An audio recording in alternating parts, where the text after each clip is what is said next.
Assalamualaikum warahmatullahi wabarakatuh. Perkenalkan, nama saya Rahmat Chandrima Putra, jurusan Teknik Elektro, program studi Elektronika Industri. Saya berkuliah di Politeknik Negeri Padang.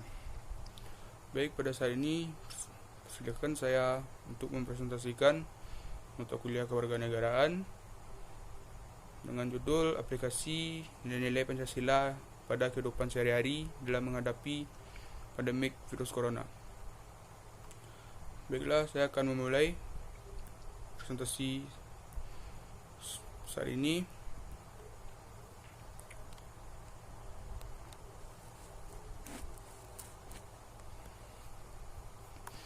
Langsung saja kepada permasalahan.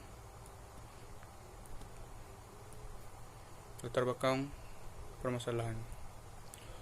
Saat ini Indonesia tengah mengalami musibah besar, yaitu wabah virus corona atau COVID-19. Virus ini pertama kali ditemukan di Wuhan, Cina pada akhir tahun 2019. Dan di Indonesia kasus ini pertama ditemukan pada dua orang warga Depok, Jawa Barat awal Maret lalu. Dan kemudian terus berkembang hingga mencapai 5.000 lebih korban yang positif corona. Virus ini menular melalui lender atau disebut droplet. Manusia positif COVID-19 yang meloncat ke manusia negatif positif COVID-19. Dalam mengenai kasus ini, pemerintah Indonesia memberlakukan kebijakan untuk mengurangi penularan wabah tersebut, seperti menyediakan beberapa unit thermoscanner di pintu-pintu kedatangan internasional di berbagai bandara. Pemerintah melarang penerbangan maskapai Indonesia ke Cina, mengimbau penggantian sholat Jumat dengan sholat zuhur di rumah, mengimbau masyarakat untuk tidak mudik lebaran. Situasi yang sulit ini tidak menentukan, membuat sebagian besar masyarakat menjadi bingung, tidak tahu harus apa yang dilakukan, apalagi melihat dari kebutuhan hidup yang setiap hari harus dipenuhi. Hal ini tentu sangat terasa bagi masyarakat yang memenuhi kebutuhan sehari-hari dari berbagai pekerjaan harian seperti buruh harian, buruh tani, tukang ojek, baik ojol atau ojek pangkalan, pedagang asongan, dan lain sebagainya. Dengan masyarakat diimbau tidak melakukan aktivitas di luar rumah. Bukan hanya pekerjaan harian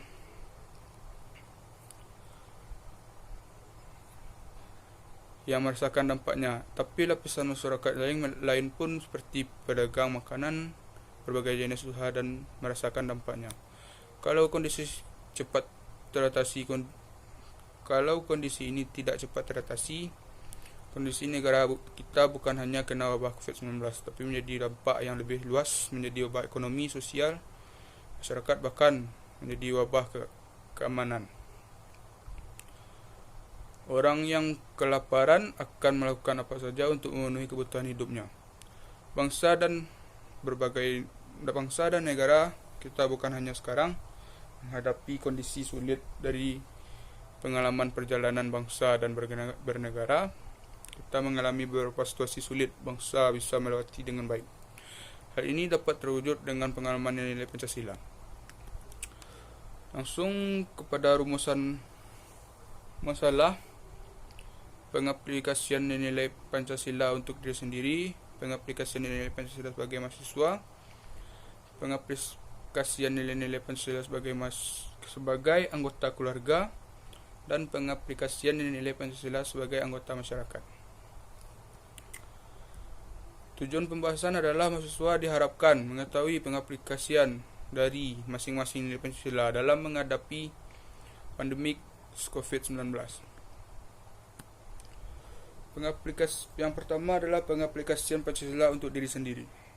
Dalam menghadapi pandemik ini, dengan tetap di rumah saja, kita bisa membantu pemerintah dalam upaya pemutusan rantai penyebaran corona. Seperti yang diketahui bahwa virus ini dapat menyerang siapa saja, baik yang tua maupun yang muda. maupun si miskin. Lantas hal apa saja yang bisa dilakukan selama di rumah? Selama di rumah kita sebagai umat beragama hendaknya meminta pertolongan kepada Allah yang Maha Esa. Wabah ini segera diangkat dari bumi ini, kemudian tetap menjalankan aturan-aturan yang berlaku. Pengaplikasian nilai Pancasila sebagai mahasiswa. Sebagai mahasiswa dalam menghadapi wabah ini, mahasiswa diharuskan untuk menuntut ilmu sebagaimana yang diketahui bahwa menuntut ilmu tidak harus berada di dalam kelas.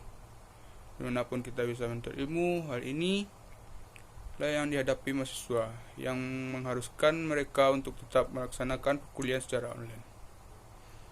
Meskipun kadang terhalang oleh beberapa faktor, namun mereka harus tetap melaksanakan sebagai wujud tanggung jawab mereka terhadap diri sendiri maupun ilmu yang mereka dapati, dan sebagai wujud penerimaan hak mereka sebagai mahasiswa dari dosen yang bersangkutan. Pengaplikasian nilai Pancasila sebagai anggota keluarga. Sebagai anggota keluarga, hal yang diperlukan selama di rumah saja sebagai upaya pemutusan rantai penyebaran corona dan merupakan cermin dari nilai Pancasila adalah memperbanyak salat berjamaah dengan keluarga, menjaga kebersihan rumah agar virus tidak menempel, menjalin kebersamaan dan kerukunan dengan anggota keluarga yang dimana biasanya sangat jarang akrab karena kesibukan masing-masing, memberikan pengertian pada keluarga yang dirantau agar tidak mudah ke kampung terlebih dahulu demi kesehatan dan keselamatan bersama. Pengaplikasian nilai Pancasila sebagai anggota masyarakat. Sebagai anggota masyarakat, kita melakukan perkumpulan yang tidak penting, merupakan sebuah usaha dalam usaha membantu pemerintah untuk menangani wabah ini, mematuhi pemerintah untuk tidak melakukan ibadah di masjid agar melakukan masyarakat terlindung dan sehat. Apabila tetangga ada menjadi korban atau terjangkit virus ini, alangkah baiknya kita tidak mengucilkan mereka. Seharusnya sebagai sesama manusia, kita harus bisa saling menguatkan, memberi dukungan agar tetangga kita bisa sembuh dan pulih seperti sedia kala. Baiklah, kesimpulan dari beberapa pernyataan saya di atas tadi sebagai berikut adalah kegiatan yang dilakukan untuk menunjukkan kehadiran Pancasila dalam berbagai aktivitas dan keadaan, menguatkan Pancasila pada ruang-ruang keseharian, pada praktik-praktik aktual yang tampak di keseharian. Untuk itu nilai Pancasila perlu dikualitaskan atau beroperasi dalam laku keseharian Pancasila yang disemai melalui berbagai proses pendidikan di sekolah, keluarga, masyarakat, bahkan dunia maya. Kita mesti memanfaatkan sebagai aplikasi teknologi untuk membuat individu atau kelompok yang mengalami kesulitan.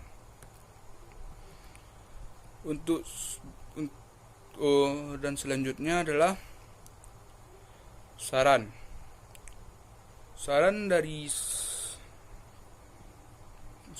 saya atas pengaplikasian presentasi tadi adalah untuk sesama bekerja sama dalam memutus rantai virus corona. Maka diharapkan untuk tetap di rumah saja menjalankan anjuran-anjuran pemerintah yang disampaikan pemerintah. Oke. Sekian presentasi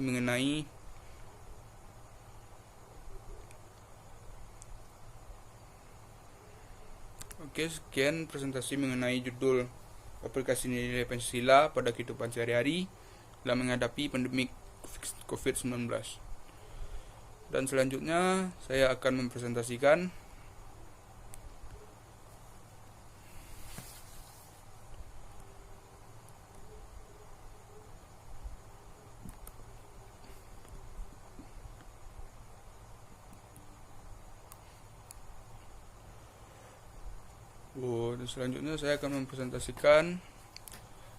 pengertian identitas nasional. Pengertian identitas nasional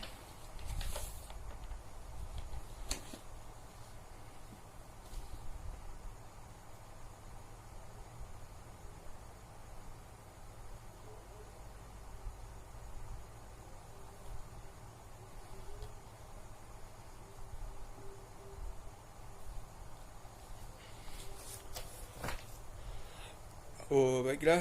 Pengertian identitas nasional adalah identitas atau identiti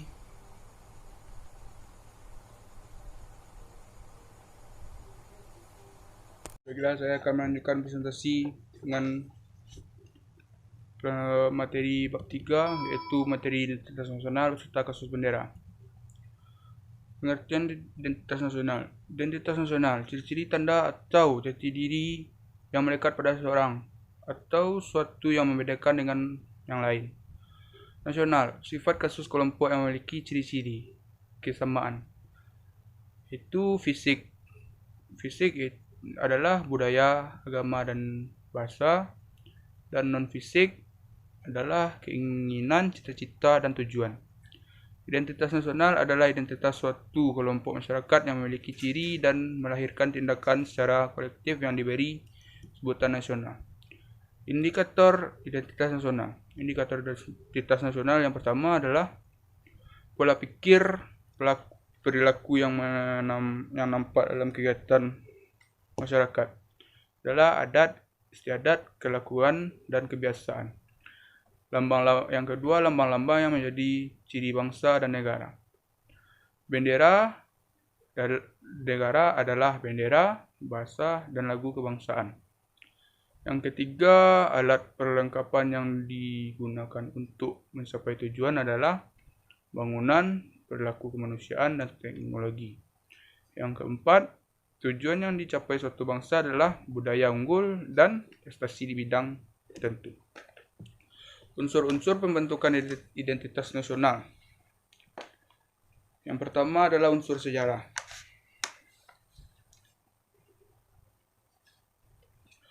Bangsa Indonesia mengalami kehidupan dalam beberapa situasi kondisi sosial yang berbeda sesuai perubahan zaman.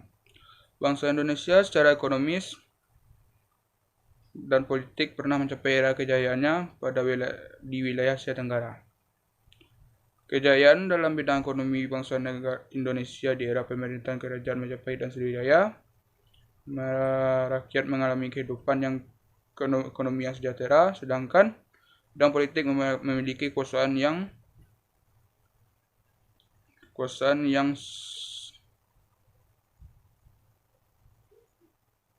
negara hingga seluruh Nusantara yang meliputi jajahan Belanda, sekarang wilayah NKRI, sehingga wilayah negara Filipina, Singapura, Malaysia, bahkan sebagian Thailand. Namun kejayaan ini mengalami keruntuhan akibat kehilangannya jiwa kebersamaan, persatuan dan kesatuan di antara bangsa dan pemerintah Majapahit dan Sriwijaya tersebut.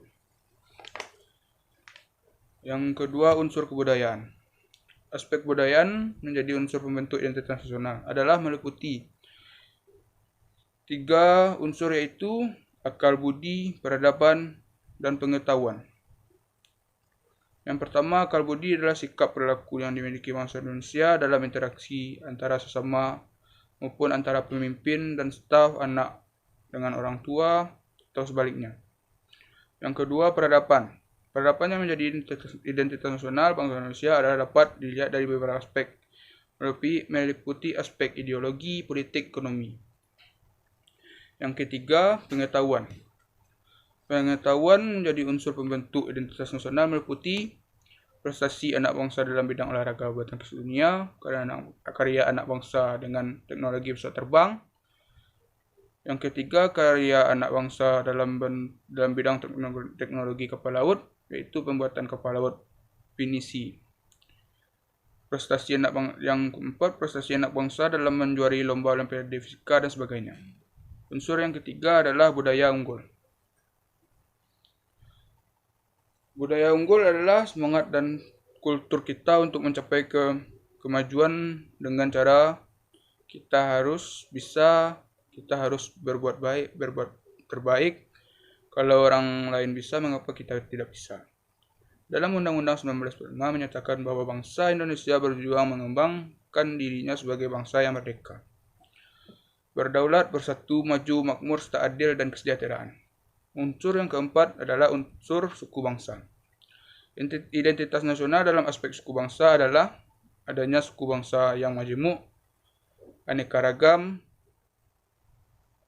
Majemuk atau aneka ragam suku bangsa dimaksud adalah terlihat dari sejumlah suku bangsa.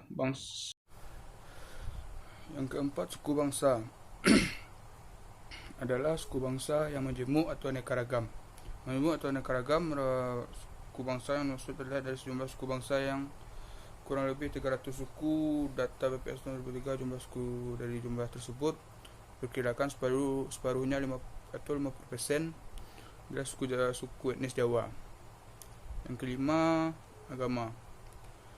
Aspek agama adalah masyarakat agamis dan memiliki hubungan antarumat seagama atau antarumat beragama yang rukun. Samping itu, menurut UU Undang-Undang Nomor 16 Tahun 1969, negara Indonesia mengakui multiagama yang dianut oleh kebangsaan itu yaitu Islam, Katolik, Kristen, Hindu, Buddha, dan Konghucu. Pada era Orde Baru, agama Konghucu tidak diakui sebagai agama resmi Indonesia. Tetapi sejak pemerintahan Presiden Abdul Rahman Wahid, istilah agama resmi di negara dihapuskan. Islam adalah negara mayoritas agama bangsa Indonesia.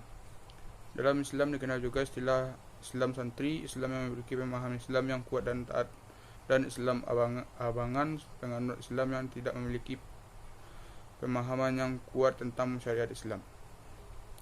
Yang keenam adalah bahasa. Bahasa adalah salah satu atribut bangsa. Di samping sebagai identitas nasional, bangsa Indonesia dikenal sebagai bahasa Melayu, merupakan bahasa penghubung berbagai etnis yang mendiami Kepulauan Nusantara.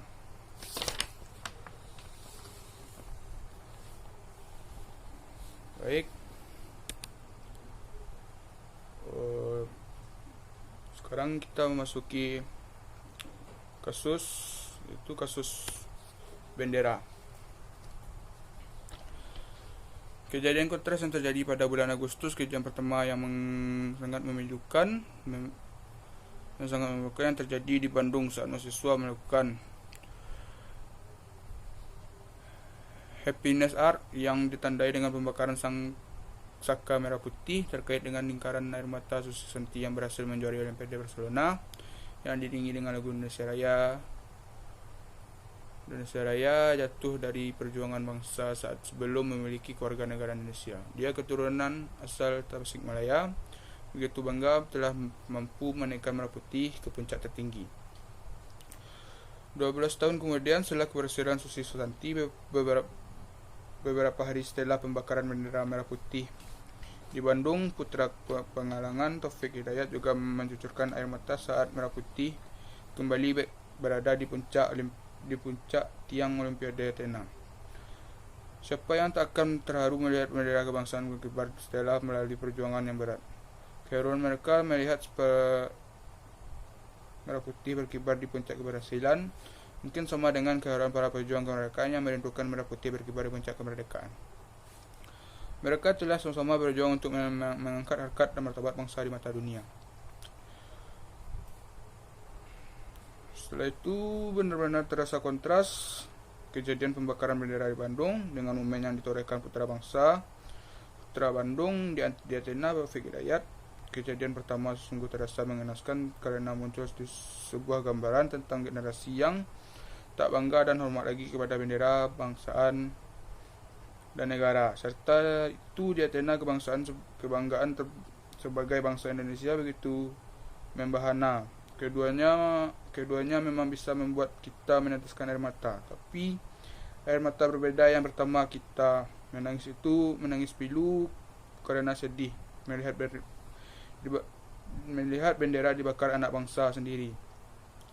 Sementara itu, tetes air mata pada kejadian di Athena berasal dari tangis haru karena kebanggaan yang luar biasa.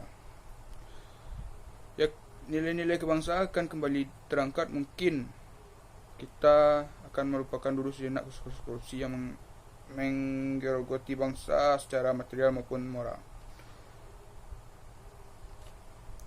Dua peristiwa yang berkaitan dengan bendera itu memang bisa mengunggah rasa kebangsaan atau rasa kebanggaan terhadap negeri ini. Namun itu bisa terjadi apabila kita masih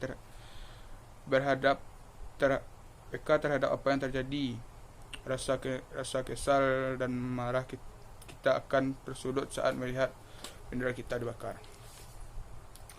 Oke, baiklah, sekian presentasi dari saya. Saya ucapkan terima kasih atas perhatiannya. Kalau ada salah dan khilaf mohon dimaafkan. Assalamualaikum warahmatullahi wabarakatuh.